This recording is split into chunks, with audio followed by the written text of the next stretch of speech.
No auge do desespero, quando tudo parecia perdido, um grito distante interrompeu o confronto.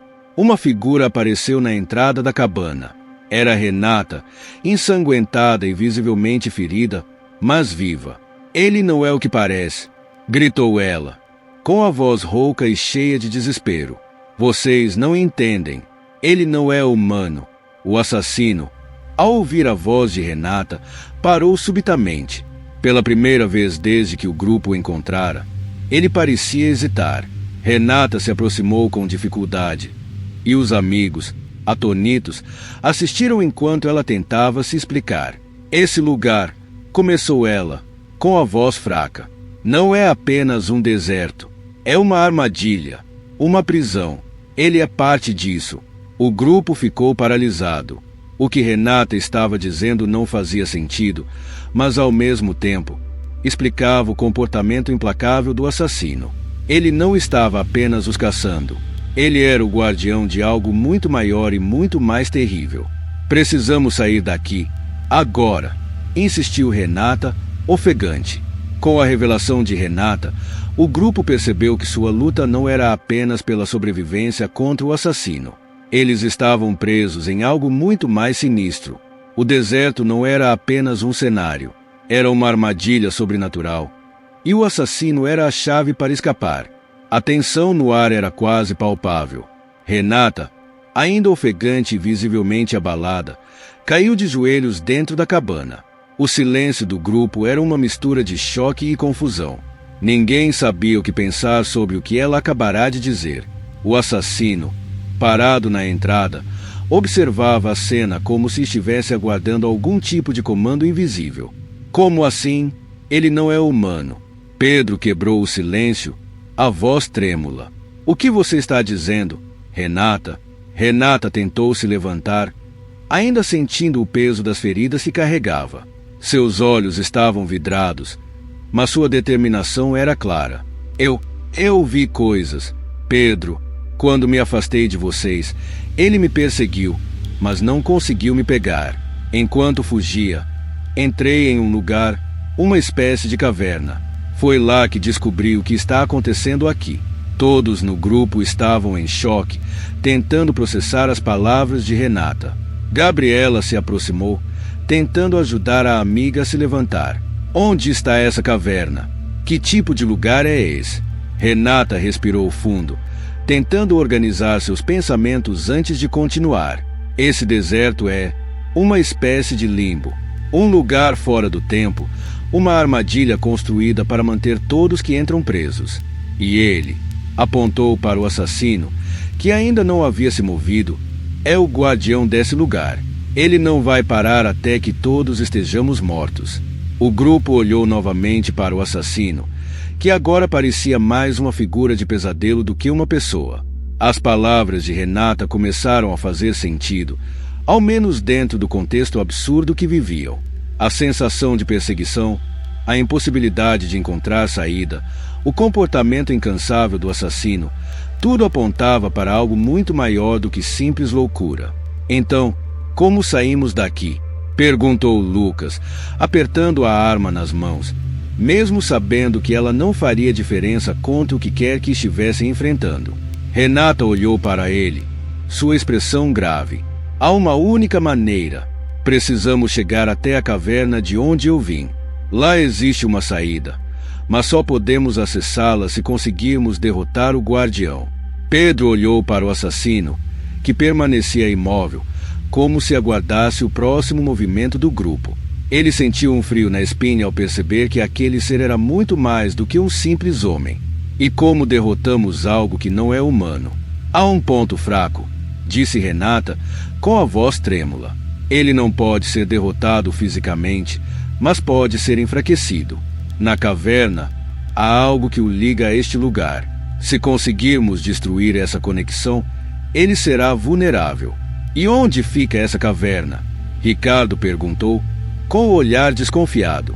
Tudo aquilo parecia demais para processar. Renata indicou com um leve movimento da cabeça a direção que havia vindo. "Não é longe daqui, mas precisamos agir rápido. Ele nos dará algum tempo para reagir, mas logo irá atrás de nós novamente. Temos que ir agora, concluiu Pedro. Se esse for o único jeito, não temos outra escolha. O grupo, ciente do perigo iminente, começou a se preparar para sair da cabana. Cada um olhou para o assassino pela última vez, que permanecia parado na entrada, observando silenciosamente. Sua presença ali, imóvel, era tanto um aviso quanto uma promessa.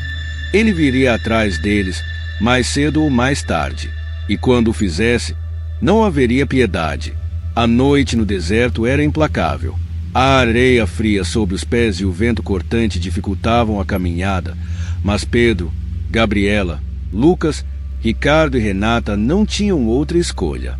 A caverna estava longe, e cada passo que davam parecia mais pesado que o anterior, como se o próprio deserto estivesse tentando segurá-los ali. Temos que continuar. Ele não vai esperar muito tempo, disse Renata com a voz firme, apesar de suas feridas. Ela liderava o grupo, sua experiência recente no local dando-lhe uma confiança renovada. Gabriela olhou para trás, para o horizonte escuro onde haviam deixado a cabana. Ele vai nos seguir, não vai? Sim, respondeu Renata, sem olhar para trás. Ele sempre segue. Pedro, ao lado de Gabriela, tentava manter o ritmo, mas o cansaço começava a pesar. O que antes era simplesmente uma fuga desesperada, agora parecia um pesadelo sem fim. Estavam sendo caçados por uma entidade que eles nem sequer entendiam completamente, presos em um deserto que não fazia sentido. Lucas, segurando a arma inutilmente, se aproximou de Pedro. Se esse tal guardião é indestrutível, como vamos sobreviver a isso? Pedro deu de ombros, sem conseguir encontrar uma resposta. Estamos vivos até agora. Isso já é alguma coisa. Enquanto continuavam sua caminhada, o ambiente ao redor começou a mudar. As dunas de areia deram lugar a formações rochosas mais densas, e o vento parecia diminuir à medida que se aproximavam do destino. O silêncio era perturbador, e cada som de seus passos ecoava ao redor, como se fossem os únicos seres vivos em quilômetros.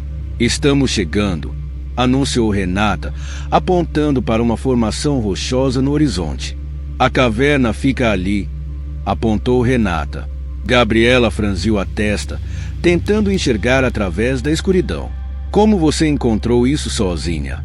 Não foi fácil, respondeu Renata, hesitante. Mas a sensação de ser observada o tempo todo me guiou até aqui. É como se esse lugar me puxasse.